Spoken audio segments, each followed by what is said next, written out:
Mount এভারেস্টের নামটা আসলে চুরি করা।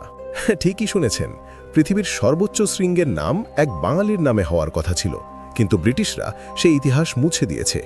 জানুন কিভাবে আমাদের বোকা বানানো হলো। সাল 1852। তখন হিমালয়ের পাহাড়গুলোর কোনো নাম ছিল না, ছিল শুধু নম্বর, যেমন পিক 1, পিক 2।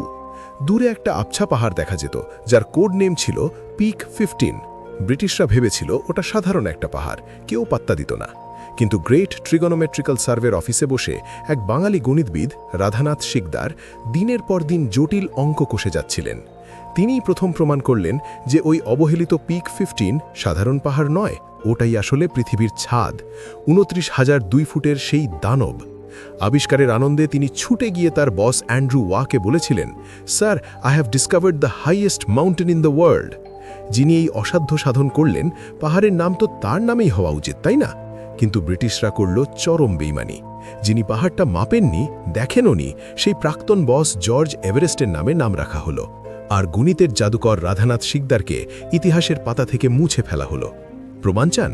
জন কে এর লেখা বই দ্য গ্রেট আর্ক পড়ুন, সেখানে এই চুরির বিস্তারিত বিবরণ আছে। এই বাঙালির হৃৎসম্মান ফিরিয়ে দিতে ভিডিওটি শেয়ার করুন এবং কমেন্টে গর্ব করে লিখুন, the real hero Radhanath Sikdar.